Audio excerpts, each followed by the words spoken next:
Hello my friends, and welcome to today's tarot reading. This is a general daily reading for all signs, but the sign that you are here probably means that there is a special message for you, so thank you so much for joining me today. So today is the 22nd of February 2023. I almost said 2022. And today Mercury is in Aquarius and it is trining Mars in Gemini. So what's really interesting about this aspect today is that it may be that destiny brings you the right challenge at the right time. It may be that, something that didn't come to fruition before, it comes to fruition now. Or something that, a challenge that you were looking at, the answers, it doesn't seem to kind of click into place until now. You also might find answers in a strange place, like from a place where you never expected, particularly when it's like to do with like maybe if it's from someone younger, someone inexperienced, someone just from somewhere different. Definitely more youthful and dynamic, I'm feeling, with this energy. So just be aware of what could kind of come to you at this time. Youth definitely seems to be a interesting kind of theme for today. So let's see what the cards have to say. I'm reading with the Joe Sparrow Tarot. I'll be clarifying with the Rainbow Brain Skull Oracle deck. So let's have a look. Lovers reversed, the 10 of Pentacles, the 7 of Swords reversed,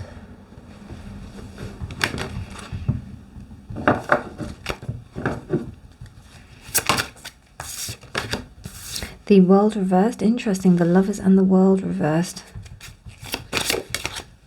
The Page of Cups reversed.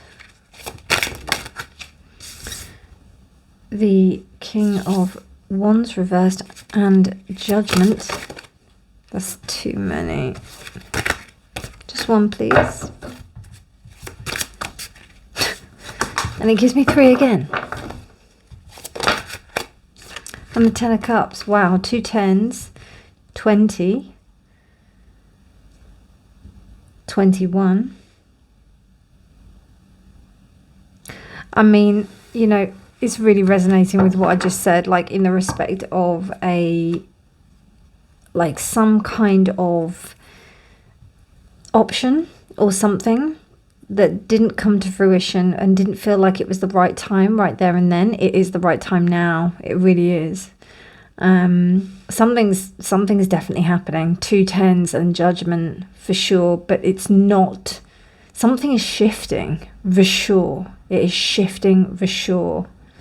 It may be the result of a relationship that you had. It may be the result of a partnership that you thought you had with someone and that didn't work out.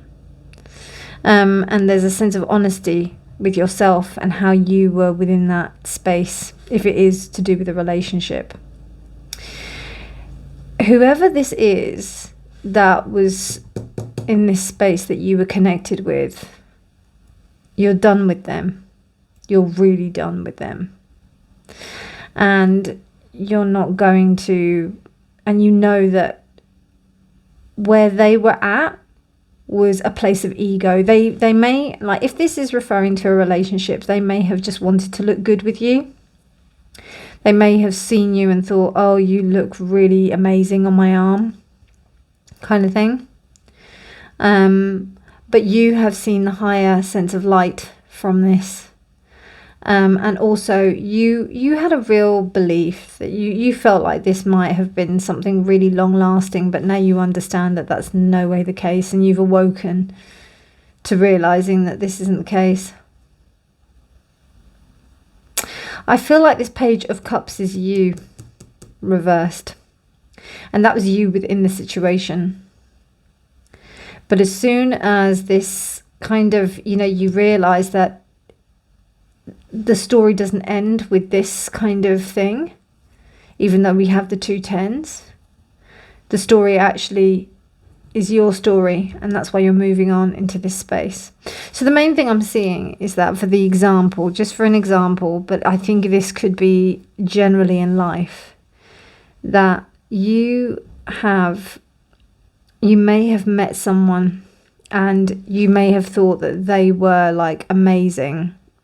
It could also be with a project. It also could be with a friend. It could be with a person, but it's with someone where you had to make a distinct, important choice that was concerning your future. Definitely, financially and emotionally. But as time's gone on, you've realised that this person that you have been involved with, or factors within the situation, that it's there's only one thing that it's going to serve, and it's not you. It's definitely not you. And I see this Page of Cups as someone putting themselves aside. There's a sense of self-sacrifice here, but it's with the Page of Cups upright, it's almost like there's a choice of whether, like, this fish to me represents like the kind of like knowledge and passion and joy, but with it reversed, it's almost like, you know, really there's a bit of a danger and almost a sense of sacrificing oneself but not really considering oneself. I don't know, it happens a lot in relationships where people kind of, they get involved in relationships and then they just kind of fall off the radar. You never see them again because they get so wrapped up. And that's understandable because, you know, people want to kind of get with others and whatnot. But it depends on how much you sacrifice of yourself within a relationship. Like if you completely give yourself and then when the relationship is not there anymore, or when there's some issues within the relationship that cause you that you need space, you find it very difficult.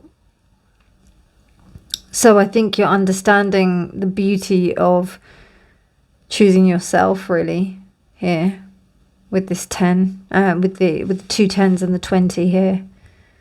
And these two 10s here signify to me that you know that you have to choose yourself. It's very much you have to love yourself before you can love anyone else. There we go. There's the title of the video.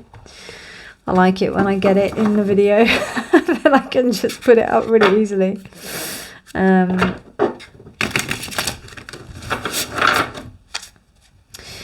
I think that this had to happen for you to understand yourself.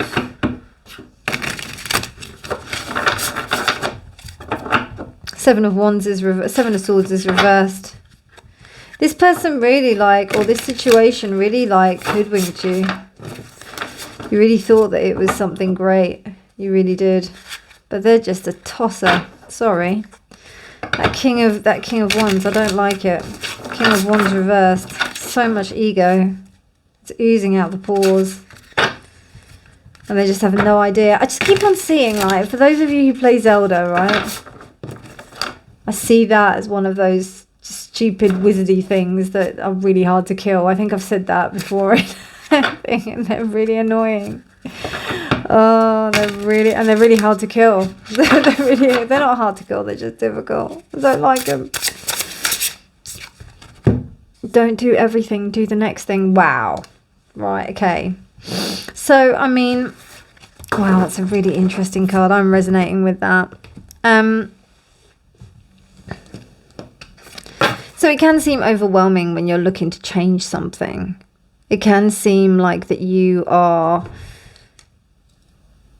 This is really good, actually. These work really well together. This is Joe Sparrow and Raymond Razor, two amazing artists who I love. And I think it's really important for you to, like, you know, particularly when you're coming out of a relationship or something like that, or if you're trying to make some kind of big life change, it's really good.